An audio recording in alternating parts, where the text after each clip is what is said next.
Irmãos, antes da gente entrar na escritura propriamente dita, eu queria trazer um esclarecimento a respeito dessa confissão de fé helvética de 1536, ou confissão suíça. O que é uma confissão, para quem não sabe? Né? A confissão são os termos daquilo que uma igreja crê. Então ela confessa aquilo que crê.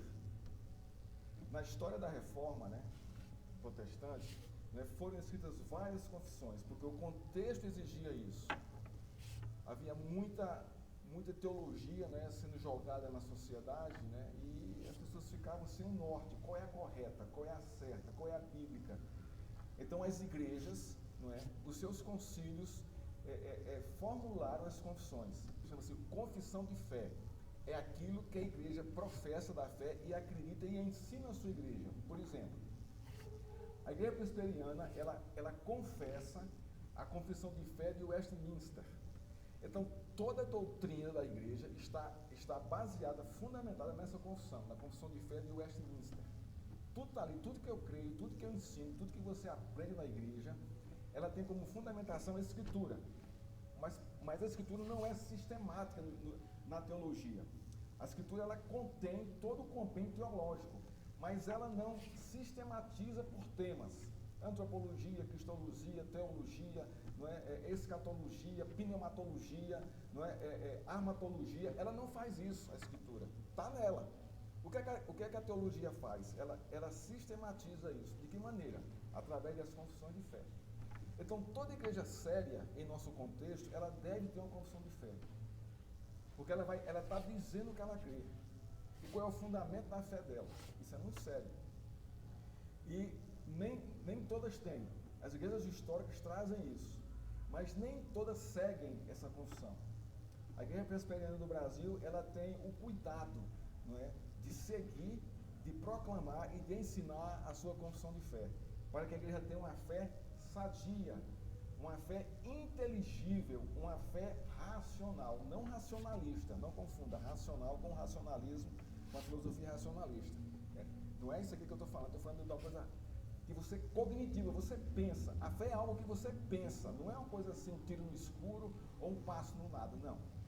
Então, quando a confissão helvética fala aqui dos ritos, cerimônias e de coisas indiferentes, ela vai combater justamente os ritos cerimoniais do Antigo Testamento que são trazidos para o Novo Testamento, que isso não tem nenhum valor mais. Por quê?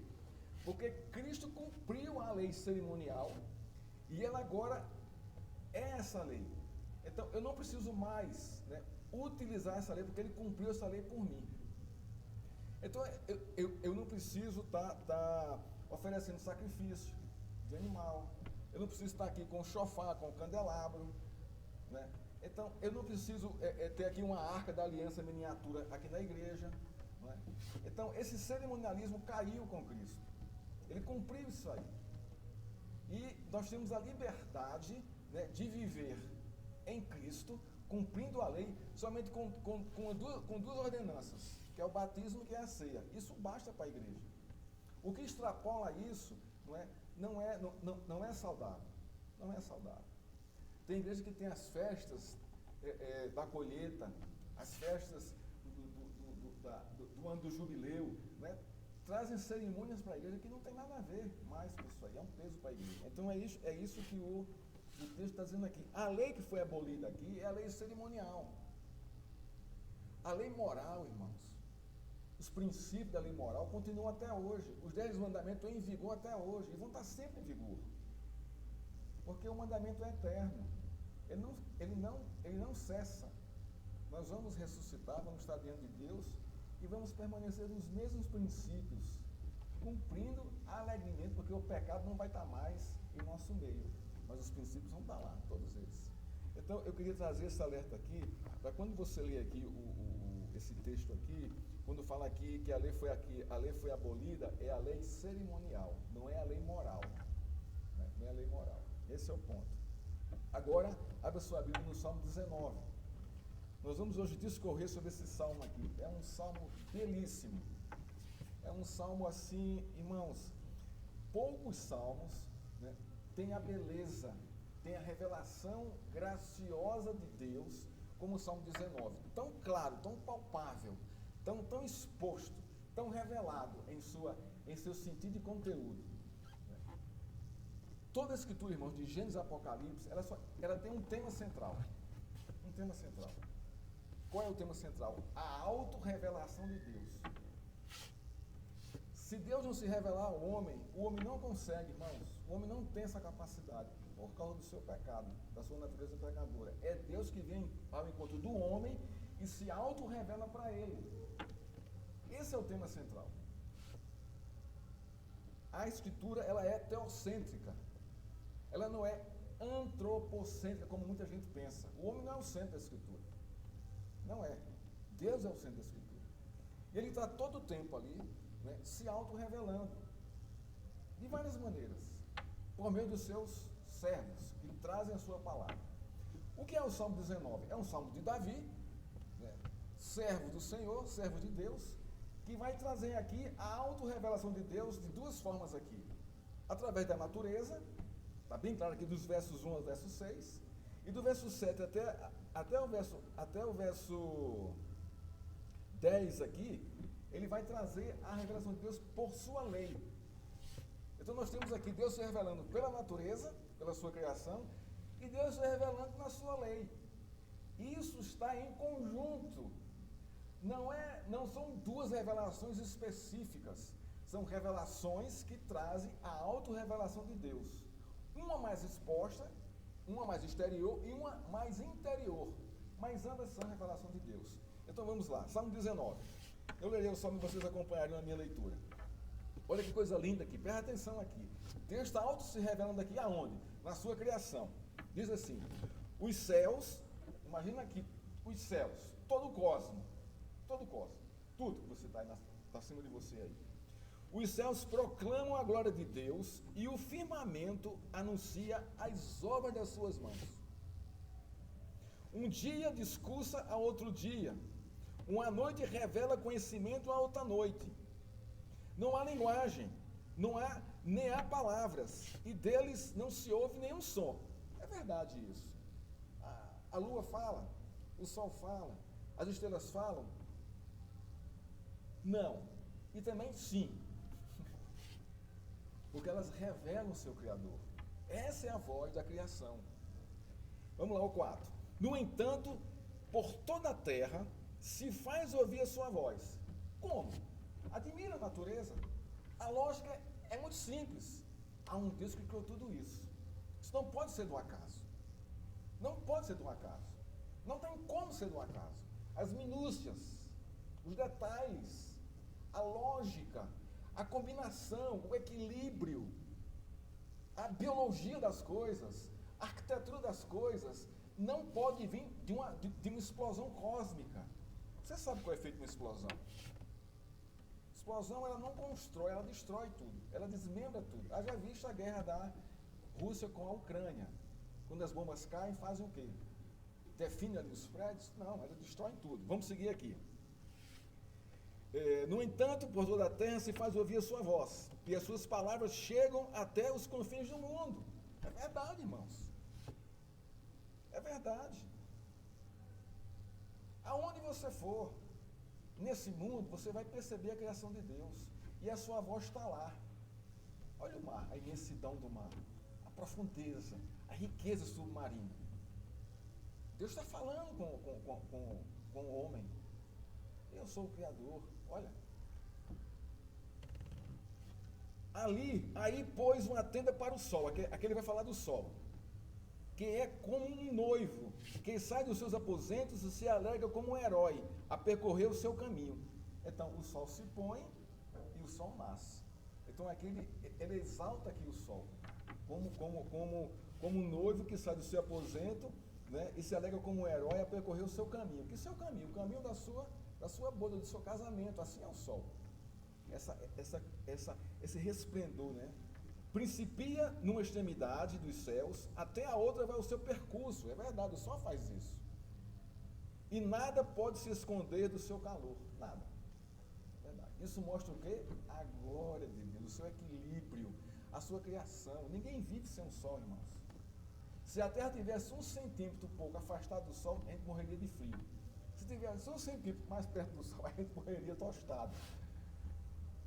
Quem mantém isso? Esse é querido Deus que mundo é mundo.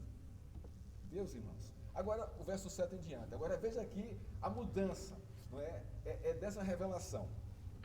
A lei do Senhor é perfeita e restaura a alma. O testemunho do Senhor é fiel e dá sabedoria aos simples. Então, a gente vê aqui que o profeta entrou numa intimidade com o Criador. Ele sai do externo, ele sai da relação com a criação e vai agora para uma relação com o seu Criador. Ele percebe isso, que a lei do Senhor é perfeita e restaura a alma.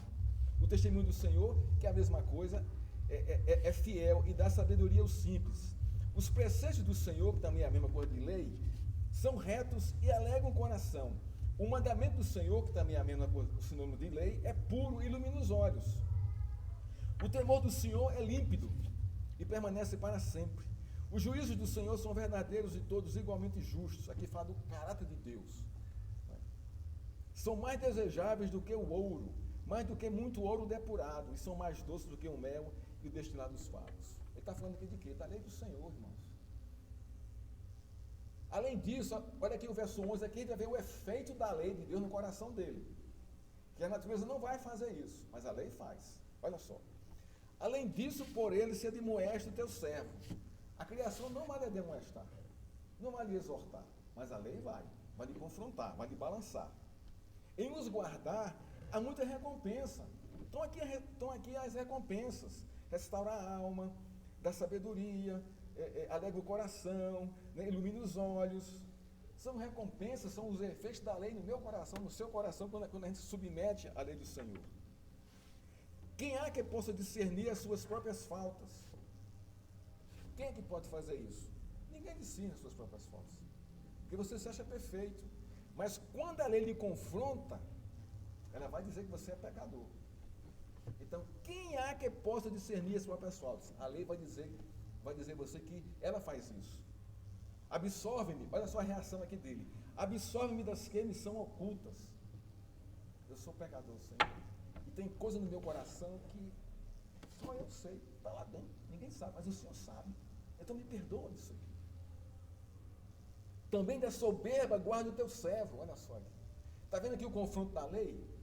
Ele é pecador, aqui ele vai dizer o seu pecado. Ele é soberbo, que ela não me domine. Então serei irrepreensível e ficarei livre da grande transgressão. Que grande transgressão aqui? O pecado da arrogância. Você está vendo o que a lei faz no nosso coração? O efeito da lei, que coisa belíssima aqui. A lei aponta o pecado e me joga, pedindo perdão, me joga para Deus. Lei e graça, caminhando junto. E ele encerra aqui o salmo de uma forma assim belíssima, olha só.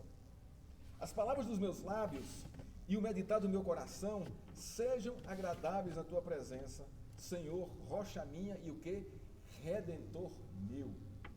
Ele professa sua fé em Deus, crendo na sua redenção. Quem mostrou que Deus é um Deus redentivo? A sua lei. Olha o verso 7. A lei do Senhor é perfeita, o quê? Restaura a alma, redime a alma. Então nós vamos trabalhar, irmãos, esse texto aqui hoje. De uma forma assim, um texto belíssimo aqui, que revela para mim e para você, não é? A graciosa lei de Deus. Que significa o quê? O gracioso Deus. Deus é a sua lei. Ele é a sua lei. Ali está o seu perfil, o seu caráter, revelado para mim e para você. Sigamos aqui. Um olhar atento e submisso do que está revelado na Bíblia chega-se à conclusão da fidelidade de Deus à sua aliança redentiva em Cristo Jesus. Porque toda a lei aponta para Cristo. Tudo vai apontar para Cristo. Tudo. Tudo da Escritura aponta para Cristo, que é o próprio Deus encarnado. Um olhar honesto e temeroso sobre a autorrevelação de Deus na Bíblia deveria encher de temor, espanto, arrependimento e esperança e adoração o coração do leitor. Deveria chegar a esse confronto.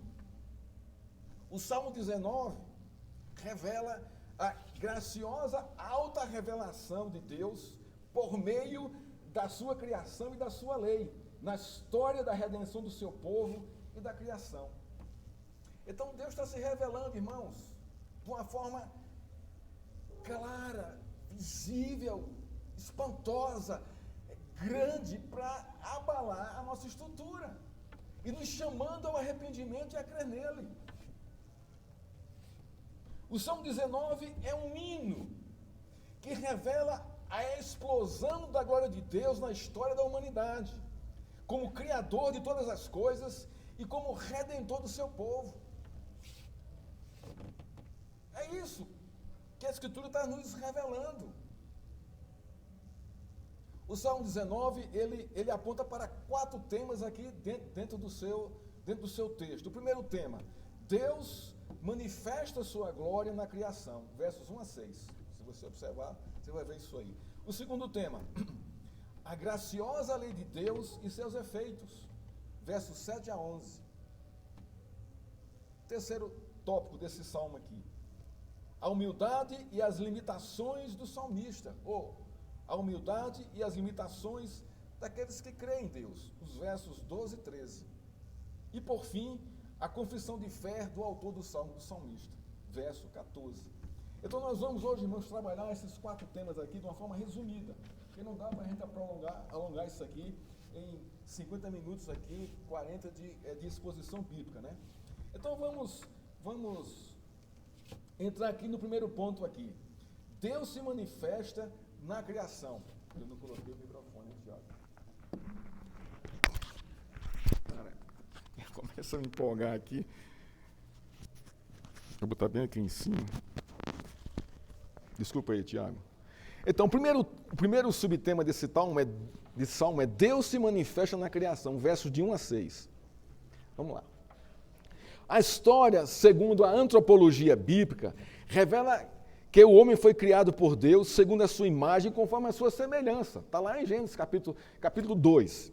Isto é, ele foi criado reto e feliz. Contudo, ele se meteu em muitos problemas, e o maior dele foi o seu pecado. Ele quebrou essa aliança com Deus. O ser humano foi criado em perfeição estrutural para manifestar a glória de Deus e direcionado para glorificar a Deus. Com a queda, né, da condição de reto e feliz, ele quebrou a estrutura e a direção dada por Deus. O homem pecou contra o seu Criador. Então, a sua estrutura e a sua direção foram quebradas. Qual é a sua estrutura? Não é? É ser um homem que glorifica a Deus, que testemunha o Senhor. E qual é a sua glorificação? Adorar a Deus. Então, o homem foi criado dessa forma. Então, o pecado quebrou a sua estrutura e a sua direção. Segundo a Bíblia, o ser humano carrega o seu maior problema existencial. Não são as crises emocionais, não é a crise financeira. Isso são consequências do seu problema maior, que é o seu pecado, irmãos. A gente precisa entender isso. A antropologia bíblica diz isso. Não é? Todos os males que nos sobrevêm, ou que estão escritos nas circunstâncias, na história da humanidade, ele é causado pela rebeldia do homem, que adora a si mesmo e que quer ser Deus no lugar de Deus. Esse é o ponto. Contudo, graciosamente, Deus não tirou dele sua imagem e semelhança com a queda, um pecado. Antes, Deus aponta para a redenção da sua criação e a redenção do homem. Isso está em Gênesis capítulo 3, verso 15. Ele ajuizou a humanidade. Ele ajuizou Adão, ele ajuizou Eva e ajuizou a Satanás. Mas, contudo, ele mostra o caminho à redenção, que nasceria da semente da mulher, que esmagaria a cabeça da serpente, que destruiria toda a obra do diabo. Jesus Cristo. Está lá em Gênesis 3,15. A questão é, como Deus na história da humanidade se autorrevela como redentor da criação e de seu povo? A Bíblia responde essa questão por meio das suas páginas. Entre elas está o Salmo 19, que de modo maravilhoso nos revela a glória de Deus manifestada primeiramente na criação. Isto é, a primeira linguagem bíblica da manifestação de Deus como Redentor é revelada na criação, conforme o Salmo 19. Os céus proclamam a glória de Deus e o firmamento anuncia as obras das suas mãos. Os versos 1 a 6 traduzem de modo claro e direto e objetivo a glória de Deus na criação do universo. Claríssimo, irmãos. Não tem como. Sai aí fora. Olha para esses morros. Olha para a paisagem. Olha para o pôr do sol. Acorda cedo e olha para o nascer do sol. Ou da lua cheia, que foi a semana passada ou essa semana, eu não sei. Observa isso. E observar, assim, tendo prazer no que você está vendo. Não é? Pensando, nossa, olha só a dimensão disso aqui. Gente, só Deus poderia fazer isso. Olha como Ele é criativo, como Ele é justo, é bondoso, tudo em equilíbrio, nada sai do equilíbrio. Então você começa a alimentar o seu coração com essa realidade que extrapola o nosso entendimento muitas vezes. O verso 1 diz: os céus proclamam a glória de Deus e o firmamento anuncia as obras das suas mãos. Proclamação e anúncio, glória e obras, tudo junto. Como é que eu sei que Deus manifesta sua glória? Por suas obras. Que obras? Da criação. Que criação? De todas as coisas, irmãos. Olha para o ser humano, que é a coroa da criação. Nenhum animal Deus criou como um homem. Nenhum. Nenhum animal Ele criou a sua imagem e semelhança. Então, cachorro é cachorro, não é gente. Gato é gato, não é gente. Então, não trate gato e cachorro como gente, porque não são, irmãos. Mas trate gente como gente, porque ele é a imagem e semelhança de Deus. Esse é o ponto. Você está vendo como a humanidade inverteu os valores? Hoje, cachorro tem psicólogo, vai para dentista. Cachorro é tratado como gente. Os sentimentos da relação do dono com o animal é uma coisa absurda, assim, extrapolou a normalidade, a razão das coisas.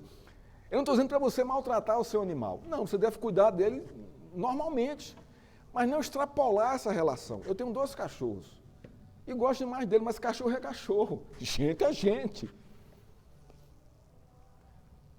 Então, observe que os 2 verbos desse texto, proclamar e anunciar, eles revelam a ação de Deus em se fazer conhecido a todos, a toda a humanidade, por meio da sua criação. O verbo proclamar, no original, pode ser traduzido como contar ou traduzir. Isso é que é interessante. Então, Deus se traduz, se mostra quem é na sua criação, ou Deus conta quem é na sua criação. Esse é o ponto. O primeiro, o verbo proclamar, não é? Então, primeiro é o próprio Deus que conta como a sua glória é manifestada na história da criação e nela ele se revela. E ela traduz a manifestação dele sobre toda a criação. O segundo ponto é a manifestação da sua glória. Deus traduz, Deus se revela mostrando a sua glória.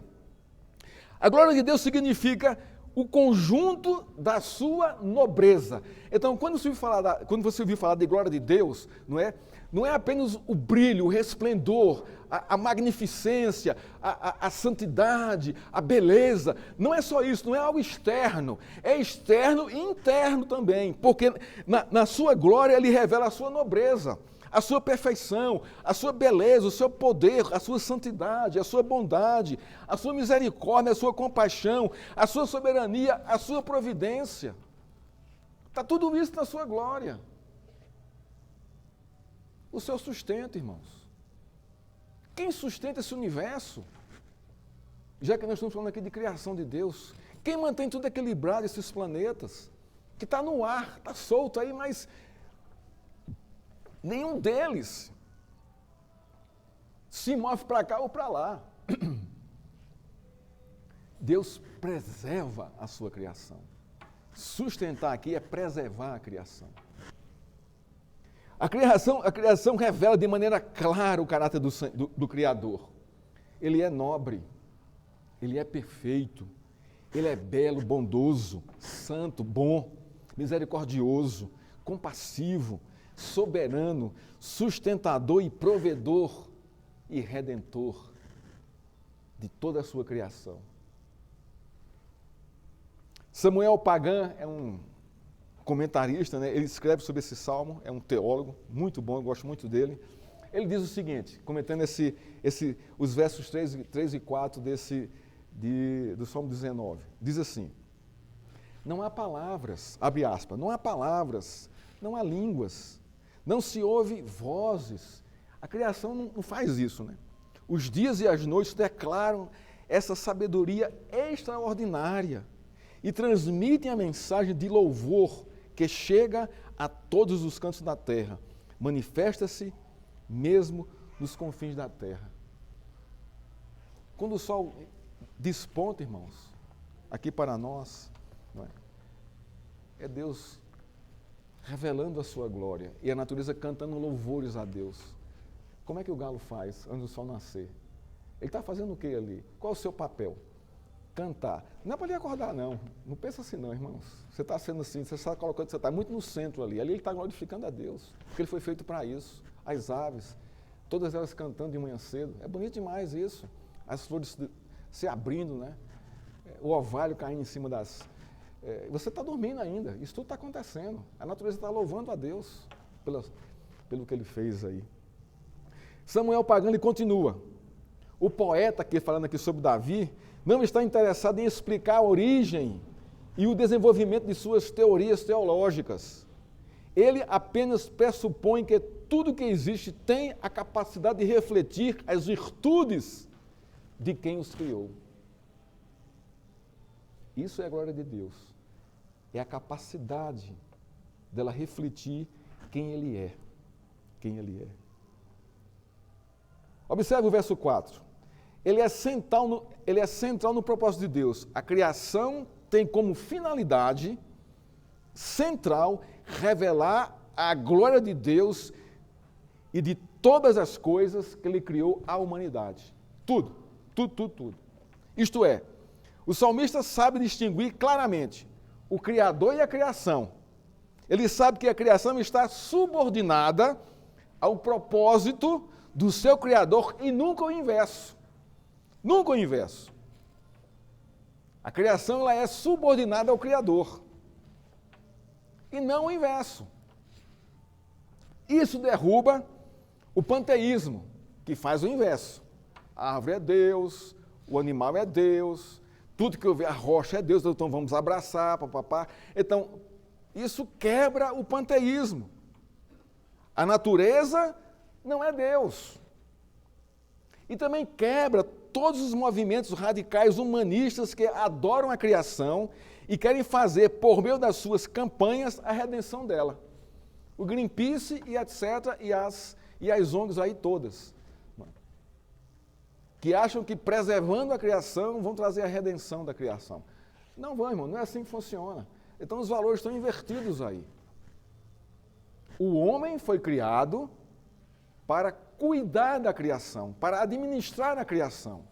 Isso é um fato, isso é um mandato de Deus, é um mandato cultural, mas não ao ponto de querer que a redenção venha por meio do seu cuidado com a natureza. Isso não vem, isso não vai acontecer. Não vai acontecer. Resumindo, a criação, segundo o propósito de Deus, revela e manifesta seu poder, sua grandeza, como o Criador de todas as coisas, para que todos, sem exceção, glorifiquem a Deus. Todos, sem exceção. Esse aqui é um ponto. O segundo ponto que esse texto nos ensina, está nos versos 7 a 11. A graciosa lei de Deus e seus efeitos. Vamos lá. O contexto desses versos estão dizendo o seguinte: o Deus Criador de todas as coisas, que revela a sua glória na criação, é o Deus que se relaciona com o seu povo por meio da sua lei. Então Deus se revela na criação e Deus se revela na sua lei para um relacionamento com seus adoradores, com seus servos, com o homem. O verso de 1 a 6 Dizem, os céus proclamam a glória de Deus e o firmamento anuncia as obras das suas mãos. A criação proclama e anuncia Deus como Criador, isto é, ela proclama em alta voz seu poder, sua soberania, sua sabedoria, sua dignidade, santidade e honra. Toda a humanidade é testemunha da glória de Deus, pois ela recebeu a mensagem de Deus proclamada pela criação. Os versos de 11 a 7 apontam para a glória de Deus revelada na relação com a sua lei. A criação revela claramente a glória de Deus, mas a questão é, como se relacionar com o glorioso Deus Criador? Então o homem percebe isso. Nossa, Deus criou todas as coisas. Olha só o que eu estou vendo aqui. Não tem como o homem criar isso, Deus é o Criador. Então, se ficar nesse nível, o homem vai perder o mais importante, que é ele questionar como eu posso me relacionar com esse Deus Criador. É justamente isso que o verso 7 a 11 vai dizer. Vai dizer, no sentido relacional, a proclamação da glória de Deus na criação, ela é limitada. Ela não revela como se relacionar com Ele. E é verdade isso. Na verdade é. Só a lei de Deus vai revelar como o homem pode se relacionar com Ele. O fato é, preste atenção nisso aqui, ao ser absorvido pela glória de Deus, proclamada e anunciada na criação, a atitude natural do observador é: como posso me relacionar com este glorioso Criador? Porque não basta só você observar isso. Porque o ser humano ele é um adorador por natureza, ele adora alguma coisa. Porque Deus criou o homem com um senso religioso no seu coração, o senso religioso no seu coração. Então ele é um adorador. Mas a direção da sua adoração está quebrada, está desviada. Então ela adora time de futebol, ela adora o carro, ela adora os filhos, ela adora a conta no banco, ela adora a sua esposa, ela adora os filhos, se projeta nele. Então a direção da adoração foi desviada. Mas ele não é para fazer isso. A adoração é a Deus, unicamente a Ele. Então, esse é o senso de religioso que Deus deixou no homem, em qualquer um. Em qualquer um. E o que é que a lei vai fazer? Vai direcionar o coração do homem para a sua verdadeira adoração. Vai trazer o homem para a direção correta do que eu devo adorar. Então, eu não devo adorar o meu dinheiro, o meu carro, a minha mulher, meus filhos. Não devo fazer isso. Eu devo tratar bem minha mulher, meu carro, os meus recursos, devo, com equilíbrio. Mas isso não é o Deus da minha vida. Porque onde está o seu coração, aí está o seu Deus. Porque o homem é um adorador. E com essa direção quebrada, ele adora muita coisa. Porque, segundo Calvino, o coração é uma fábrica de ídolos. O nosso coração. E é verdade. E é verdade. Né? Então, o verso 7, creio eu, aponta para a principal característica do efeito da lei. Isso aqui sou eu que estou dizendo, não é o autor, não é o comentarista Samuel Pagan, sou eu, na minha observação. O que é que diz o verso 7? A lei do Senhor é perfeita, característica singular, só ela tem isso. E restaura a alma. Ela tem um efeito singular, um efeito perfeito. Tudo que segue nos versos seguintes, né, do verso 8 ao 11, é fruto deste efeito da lei de Deus no coração do homem. Então, qual é a primeira necessidade do coração do homem? Que a lei vai fazer? É restaurar o seu coração, para que você se relacione com esse Deus da criação. Você não deve adorar a pedra, nem a árvore, nem os animais, mas você deve adorar aquele que criou a pedra, a ave e os animais. Não é? Então, a verdade contida no verso 7, o que diz o verso 7? A lei do Senhor é perfeita e restaura a alma. O testemunho do Senhor é fiel e dá sabedoria. Aqui é o primeiro efeito da restauração do homem, né? Sabedoria no seu coração. Vamos lá. Vamos trabalhar isso aqui. A verdade contida no verso 7 é: o homem, para se relacionar com Deus, precisa ser restaurado. E isto aponta para duas verdades. A primeira, ele está quebrado diante de Deus por causa do seu pecado. Você restaura algo que está inteiro? Não. Você restaura algo que está bom? Não. O que é uma restauração? Algo que está quebrado, que está sem uso, que perdeu-se, se decompôs. Então precisa de restauração, não é isso? Então o homem ele está em decomposição por causa do seu pecado, precisa de restauração. Então a primeira coisa aqui é essa consciência do pecado. A segunda, que só Deus pode restaurar a vida desse homem. A graciosa lei de Deus aponta para a condição pecadora do homem e o empurra para a graciosa cruz, clamando por perdão e misericórdia. A lei é perfeita nesse aspecto. Ela está encharcada da graça de Deus. Então, o que é que a lei faz? Os 10 mandamentos. Não matarás. Ah, pastor, mas eu não mato. Você não mata fisicamente, mas você mata moralmente, você mata psicologicamente. Você está matando as pessoas. Ah, a lei está... então eu quebrei a lei. Ai, meu Deus, eu quebrei a lei. E agora, como é que eu faço? Senhor, tem misericórdia de mim. Então a lei mostrou a você o pecado e você correu para onde? Para Cristo. Me perdoa. Você está vendo? Lei e graça. Tá. Então, irmãos, não tem nenhum ser humano na face da terra perfeito que não tenha pecado. Todos têm pecado, sem exceção. Não existe esse santo, esse perfeito na face da terra. Existem pessoas que creem em Deus e estão lutando contra os seus próprios pecados. Isso aí é um cristianismo saudável. Saudável. Você é consciente do que você é. E você sabe que Deus lhe ajuda a vencer, né, os seus pecados. E quando você cai, Senhor, eu pequei, me perdoa, me levanta para seguir caminhando. A lei mostra e a graça está lá. A graça chega para te ajudar, te levantar, te perdoar, para você seguir caminhando a sua vida. Lei e graça. Graça é dom imerecido, é presente imerecido. Qual é o presente imerecido? O perdão, a reconciliação e a justificação de Deus por meio de Cristo em sua vida quando você se arrepende dos seus pecados.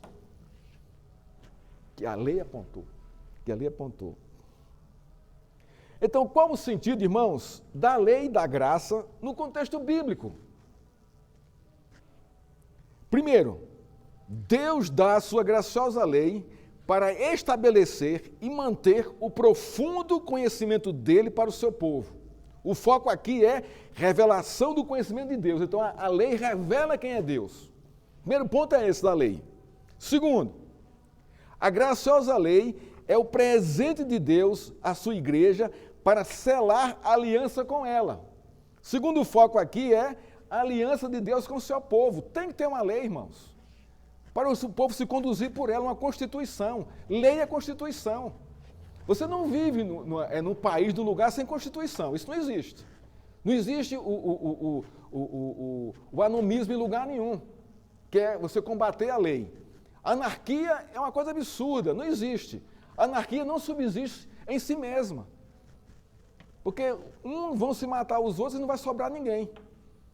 Então, nós precisamos da lei, da Constituição, para reger a nossa vida. Eu fui a São Paulo esse final de semana levar a mudança de meu filho. E eu peguei a 381. E a viagem, a BR do começo ao fim, irmão, é cheio de placa, cheio de radar, sinalizando as coisas, como eu devo me portar ali na direção. Para quê? O que é que aquelas placas estão me dizendo ali? Estão o quê? Preservando a minha vida e a dos outros. A lei é necessária para isso. Então, a lei de Deus vai o quê? Vai preservar a minha vida para a eternidade. Mesma coisa.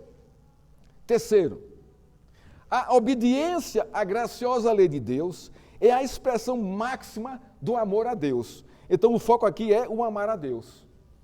Quando é que eu amo a Deus? Se eu perguntar, Gabriel, você ama a Deus? Ele vai dizer, sim. Eu vou perguntar, como, Gabriel? Ah, eu amo a Deus dando esmola, fazendo bem, não fazendo mal a ninguém, viver na minha vida sem incomodar meus vizinhos, e tá. Eu digo, biblicamente, isso está correto? Me responda biblicamente como é que você ama a Deus, como é que Deus requer o seu amor a Ele.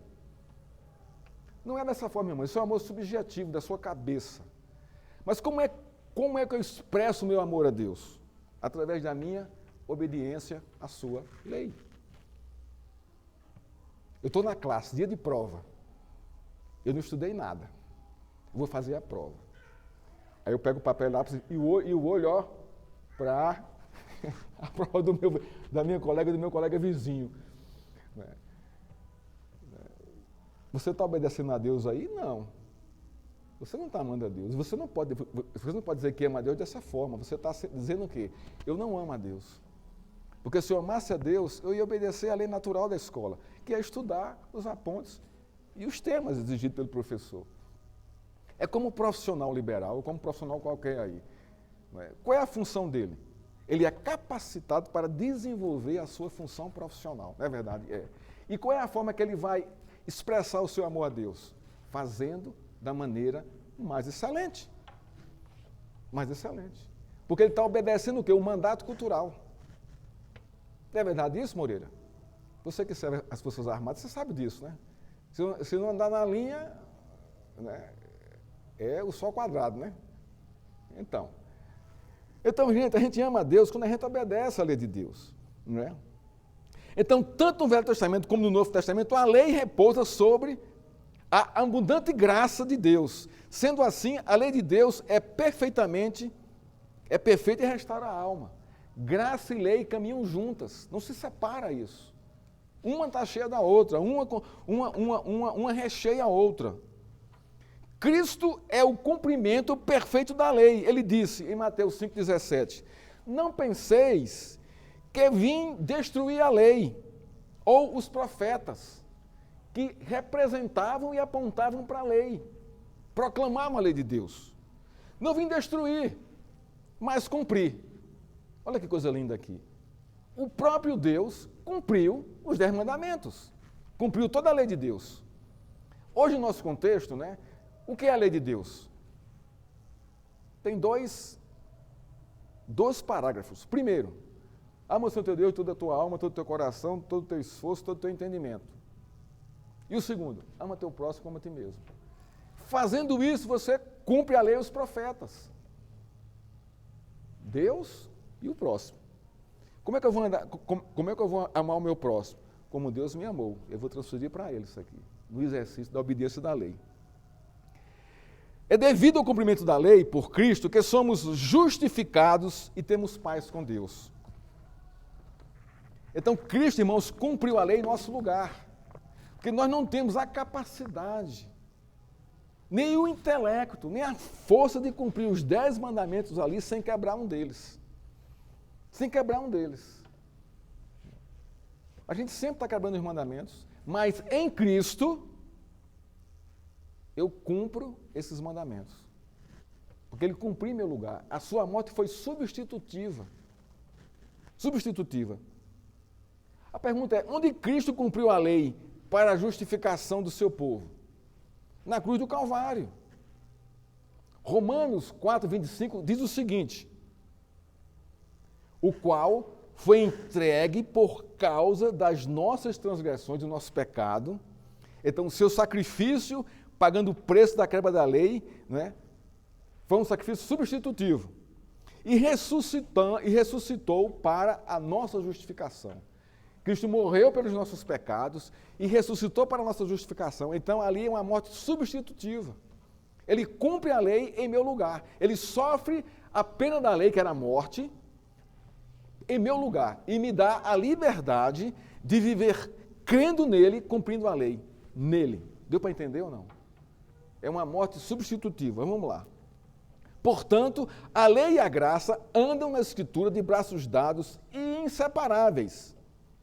Os versos 7 a 9 do Salmo 19 descrevem as graciosidades da lei de Deus e seus efeitos em obedecê-la.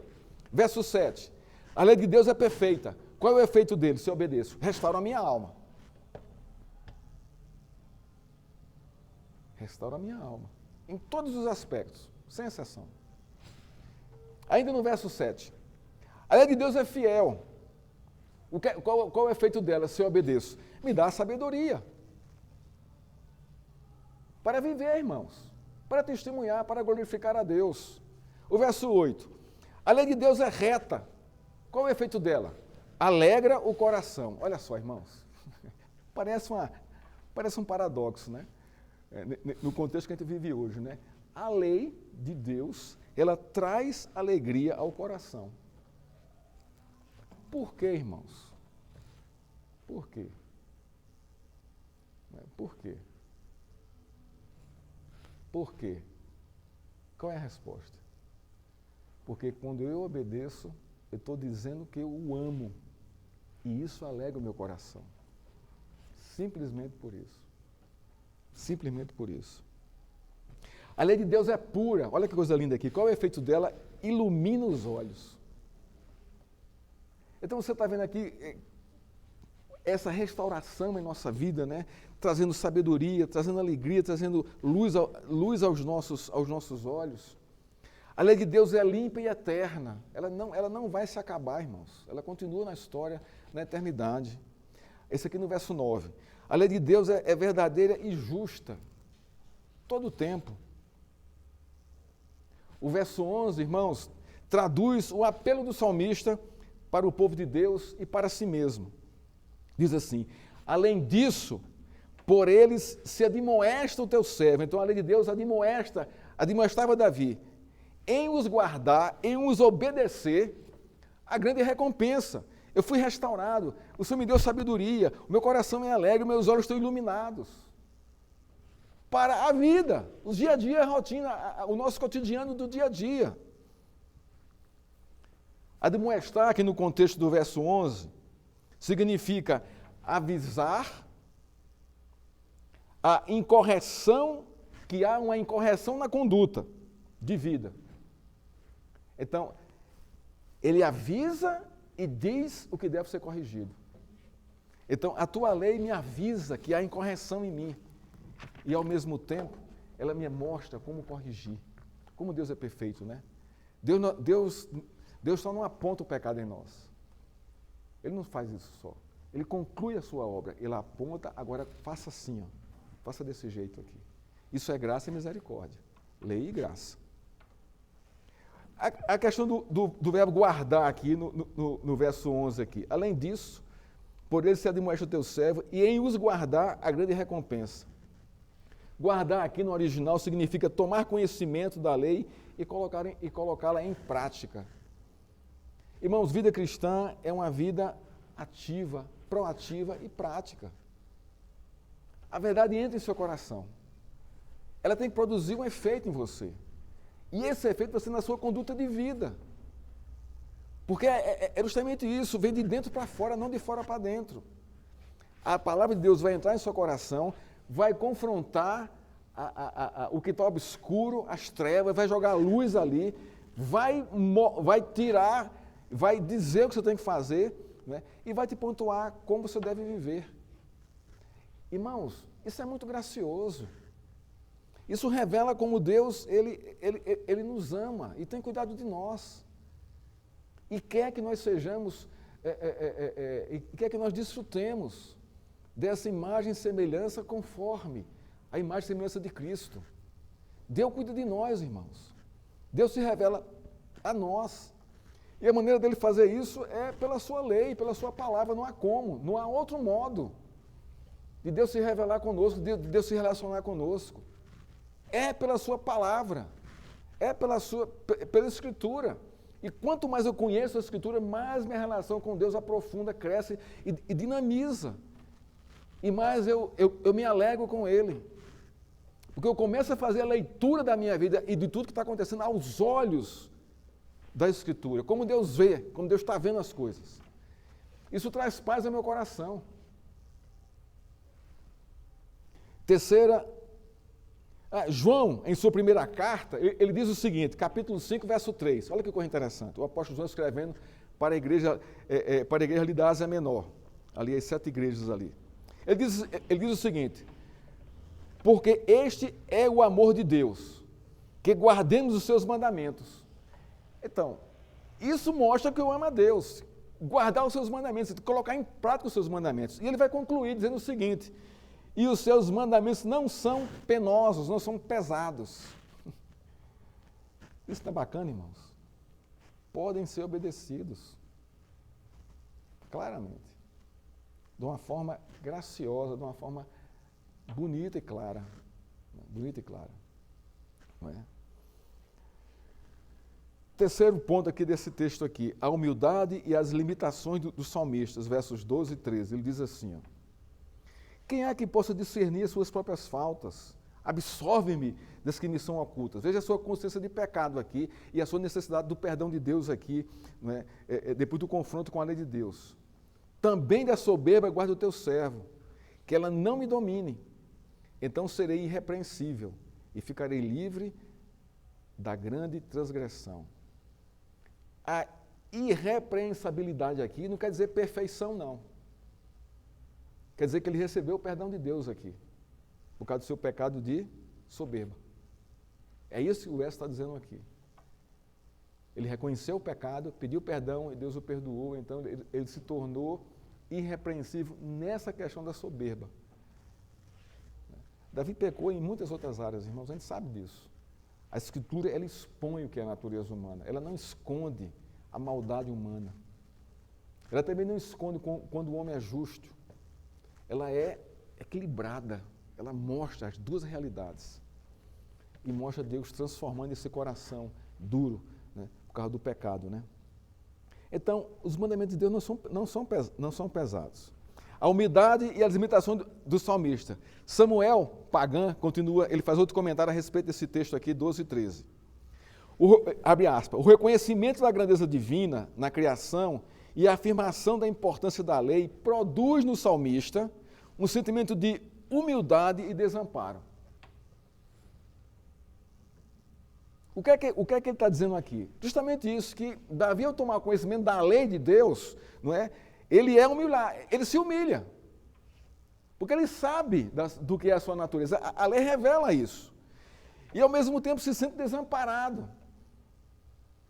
Eu não tenho aonde buscar a solução, a não ser que eu recorra para Deus, para ser amparado. Ele continua. Contemplar a glória divina conforme revelada na natureza e na lei faz o salmista ansiar por plenitude, desafiando a viver de acordo com os preceitos divinos. Olha só que coisa linda aqui. Ele foi confrontado, confessou o pecado, teve o perdão e agora ele se desafia a viver de acordo com os preceitos do Senhor, a lei do Senhor. Isto mostra a sua humildade e a sua limitação para ser um homem perfeito. Só Deus pode fazer isso. Descobrir a grandeza de Deus faz você reconhecer suas imperfeições, que é o primeiro passo para o pleno gozo da vida. Fecha aspas, comenta Samuel Pagan. Olha que coisa linda isso aqui. Presta atenção no que ele está dizendo aqui. Ó. Descobrir a grandeza de Deus faz você reconhecer suas imperfeições. Que grandeza? Na criação e na lei. Você foi confrontado. E esse é o primeiro passo para o pleno gozo da vida, porque você se submete, você é levado graciosamente a se submeter a Deus. Ele o chama para isso. Os versos 12 e 13 revelam que a lei de Deus coloca o homem em seu devido lugar, revelando sua necessidade básica. Observe o verso 12. Ele diz, Senhor, após tomar conhecimento, aqui é uma forma da minha tradução literal. Senhor, após tomar conhecimento da tua graciosa lei, vi que eu sou pecador, sou imperfeito, tenho falhas que só o Senhor pode restaurar. E é assim que deve ser a nossa conduta, a nossa posição diante de Deus. Observe o verso 12. Ele diz assim, ó, absorve-me das que me são ocultas. Eu já sei, eu vejo algumas em mim, eu vejo muitas em mim, mas eu sei que há ocultas, que estão lá no coração. Absorve-me de todas elas, perdoa-me. Irmão, isso aqui é lindo demais. O homem está aqui submisso ao seu Criador da forma mais correta. Submisso a Deus, reconhecendo quem Deus é e se humilhando em sua presença. Humilhar-me sobre a poderosa mão de Deus, que a seu tempo Ele lhe exaltará. Humilhação com promessa. Você já viu isso em algum lugar? Não, você não vai encontrar isso em lugar nenhum, a não ser na Escritura. Irmãos, isso é relacionamento com Deus. Isso é o caminho da lei em nossa vida. Não é? É lindo demais isso aqui. Quando Davi diz, absorve-me dos meus pecados, ele recebeu a luz da lei em seu coração. Quando ele recorre a Deus, pedindo perdão, ele recebeu o derramar da graça de Deus em seu coração. A lei revelou o pecado e a graça o levou a clamar pelo perdão de Deus. Lei e graça, agindo segundo os propósitos redentivos de Deus para o seu povo. Davi só recorre a Deus em busca do seu perdão por causa da ação graciosa da lei em seu coração. Em nosso contexto, irmãos, Cristo é a graciosa lei de Deus encarnada. Ele em si mesmo aponta o nosso pecado e, ao mesmo tempo, lança sua graça salvadora sobre nós. Quarto e último ponto desse salmo, para nós encerrarmos aqui a nossa exposição, fala da a confissão de fé do salmista. Verso 14. Olha como ele encerra, palavras lindas, maravilhosas, graciosas, de alguém que está cheio, né, da sabedoria e da graça do Senhor Jesus Cristo. As palavras dos meus lábios e o meditar do meu coração sejam agradáveis em tua presença. Olha o desejo do salmista aqui. Ele quer se conduzir na vida, né,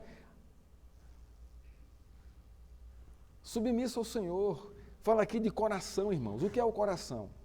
O coração é a fonte de todas as coisas. A Escritura diz isso, o coração é o centro da nossa vida. É o centro da sua vida. Porque onde está o seu coração está o seu tesouro, diz as Escrituras. Então Davi queria que o seu coração, né, fosse agradável a Deus o tempo todo, enquanto ele vivesse. E ele vai terminar dizendo, Senhor, rocha minha e redentor meu. Ele confessa isso, a sua profissão de fé. Tu és a minha rocha, tu és o meu redentor. Davi termina o Salmo 19 com uma declaração de humildade e reconhecimento da grandeza de Deus. O reconhecimento do poder divino que se revela na criação e na lei gera humildade e responsabilidade para se aproximar de Deus em oração e adoração. O verso 14 diz, as palavras dos meus lábios e o meditar do meu coração. A boca fala de quê? Do que está cheio o coração. Então, o meditar dos lábios dele vem do que está no coração dele. Irmãos, toda a nossa vida, os nossos atos, as nossas ações são motivados pelo que está dentro do nosso coração. Você está com ira, você vai falar grosso com todo mundo. Você está alegre, você vai abraçar todo mundo, porque está vindo de dentro para fora. Está lá dentro. É que o coração produz. Nós refletimos o que o nosso coração produz. O fato é isso aqui. Davi está dizendo, o meu coração seja agradável a ti, Senhor. Jesus disse em Mateus 15, 17 e 20, ali no encontro com os fariseus, porque Jesus não lavou as mãos antes de comer. Ele diz assim para os fariseus, não compreendeis que tudo o que entra pela boca, desce pelo ventre e é lançado fora? É verdade, isso aqui é uma questão biológica, né? Mas o que sai da boca procede do coração. O que sai procede do coração. E é isso que contamina o homem. O que sai do seu coração. Porque do coração procedem os maus pensamentos, os homicídios, os adultérios, a prostituição, os furtos, o falso testemunho e as blasfêmias. São estas coisas que contaminam o homem. Mas o comer sem lavar as mãos, isso não contamina. Você está vendo o foco de Cristo aqui, né? Falando do coração. Irmãos, o que contamina a nossa vida é o nosso coração. O nosso pecado é fruto do nosso coração. O coração é o centro da vida. Tudo procede de lá.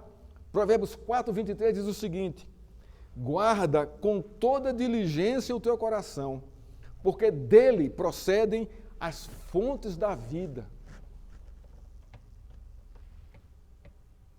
Um coração guardado, irmãos, no Senhor, é um coração que conhece a lei e a graça de Deus e vive segundo a vontade do Senhor. Davi encerra o salmo professando sua fé na redenção de Deus.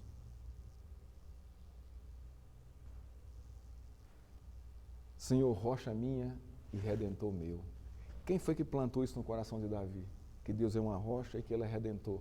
A sua lei, a sua palavra. Conclusão, irmãos.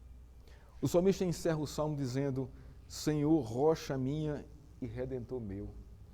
A sua fé na redenção de Deus, para ele, era uma realidade, pois sua lei revela essa promessa e garante essa promessa. Por isso que ele é uma rocha, ele não muda. É uma promessa tão segura que ele chama Deus de rocha minha. Isto é, nada seria capaz de abalar a redenção de Deus na vida dele. A sua fé, a lei produziu fé no coração dele. Seu desejo principal era andar pelo caminho do Senhor e permanecer na sua presença conforme revelado em sua graciosa lei durante toda a sua vida, irmãos. Olha que coisa linda isso aqui. Algumas aplicações para mim e para a sua vida. A primeira, entender a história divina da redenção é necessário observar com atenção e através do olhar de Deus como ele revelou essa história na Bíblia por meio da vida de seus servos e do seu Filho Jesus Cristo. Deus está o tempo todo se revelando na Bíblia. 2. Davi no Salmo 19 aponta para a verdade da necessidade da redenção de Deus por meio de Cristo, para se viver na sua presença e ser habitado por Ele e andar em seu caminho. Não deixe de pensar nisso, irmãos. Não deixe, não jogue isso fora. Não trate isso como um assunto qualquer ou um tema qualquer. Esse tema aqui é o tema principal da sua vida, porque vai definir a sua eternidade. Pense nisso. Saiba observar a história da redenção através dos olhos de Cristo, lendo e estudando sua palavra, sua lei. Assim você não perderá a esperança da redenção e terá a Cristo como seu bem maior. Irmãos, que Deus nos abençoe, que nós possamos nos alegrar com o Senhor e na revelação que Ele nos tem dado hoje em Cristo Jesus, no contexto do Salmo, na criação e na sua lei. Que Deus nos abençoe. Vamos ficar de pé? Vamos orar ao Senhor e receber a bênção apostólica.